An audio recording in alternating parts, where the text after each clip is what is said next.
আমাদের চাকরিদের ধরনের আলাদা, কিন্তু আমরা কোনো ছুটি আমাদের নেই। আমাদের জন্য কিছু বিদ্যমান আমাদের সুবিধা দীর্ঘ সিস্টেম থেকে দিয়ে আসছিল।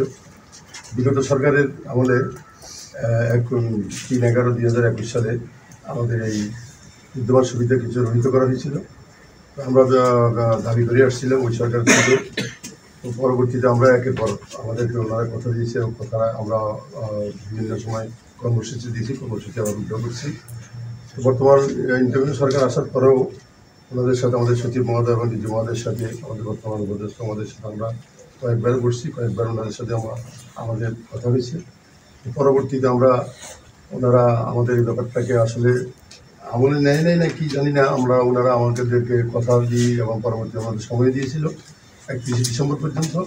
পরবর্তীতে আমরা ওদেরকে একটা নোটিশ দিয়েছিলাম যে 1 জানুয়ারিতে আমরা 27 তারিখে আমরা কর্মবিরতি দিতাম। কারণ এই সুবিধা না থাকলে আমরা আসলে রানিংয়ে চাকরি করা আমাদের সম্ভব না, যেহেতু আমরা 20 দিন মাসে 20 দিন আমাদের বাইরে থাকতে হবে। তো এই সুবিধা তো আমাদের মাননীয় উপদেষ্টা মহোদয় আমাদেরকে কথা দিয়েছেন। দিদি এবং সচিব ছাত্র নেতারা এবং আমাদের ট্রেড ইউনিয়ন নেতৃবৃন্দ সবার উপস্থিতি উনি আমাদেরকে কথা দিয়েছেন, আপনাদের সামনেও কথা দিয়েছেন।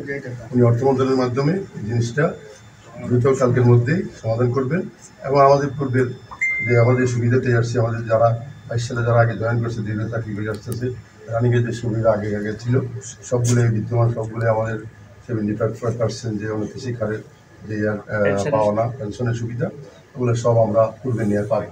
কিন্তু 22 সালের ব্যাপারটা উনি 22 সালে যারা নিয়োগ হয়েছে উনি অর্থ মন্ত্রণালয়ের দপ্তর থেকে কালকের মধ্যে আমাদেরকে আকারে মাধ্যমে আমাদেরকে দিবে। সেই হিসাবে আমি জনদুর্ভোগ এবং জনসাধারণের জাতি সাধারণের যে আমরা করতে চাইনি কোনোদিনও। আমরা জাতি সাধারণের ভরে আমাদের এই দুর্ভোগ আমরা চাই না। বাধ্য হয়ে কমিটি ডাক দিয়েছিলাম। আমাদের কাছে আমরা দুঃখিত প্রকাশ করতেছি এবং আমরা এখন থেকে আমি আমার স্টাফ ভাইদেরকে বলবো তারা যেন তাদের কর্মে ফিরে যায় এবং এখন থেকে যেন পরিচালনার দিকে মনোযোগ দেয় এবং আইনগতভাবে গাড়ি পরিচালনা করে। আমরা কর্মবিরতি প্রত্যাহার করে নিলাম।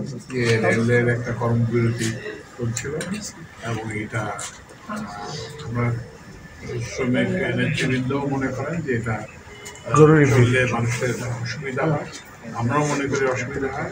আজকে আমি সকালবেলা স্টেশনে এই জন্য গেছিলাম। তো যাই হোক, এই রেলের শ্রমিক নেতারা আমার সঙ্গে বিভিন্ন সময় দেখা করেছেন, তাদের কিছু দাবি দেওয়া। এদের মধ্যে একটা দাবি ছিল যে রানিং স্টাফদের সুবিধাদের বিষয়ে।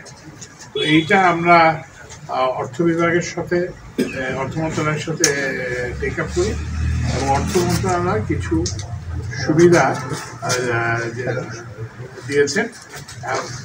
এরপরেও কিছু আমাদের আরও কিছু দাবি আছে। তো অর্থ মন্ত্রণালয়ের যে সুবিধা দেওয়া আছে সেখানে বলা হয়েছে যে মাইলেজের সুবিধাটা 1 মাসের বেশি হতে পারে না। তো ওনারা আমাকে শ্রমিক নেতৃবৃন্দ এবং ছাত্র নেতৃবৃন্দ আমাকে অনুরোধ জানিয়েছেন যে এইটা তুলে দেওয়ার জন্য। তো এইটা আমি তুলে দেওয়ার জন্য অর্থ উপদেষ্টার সঙ্গে করব এবং আমি এটা দায়িত্ব নিচ্ছি যে আমি এটা করতে সক্ষম হব।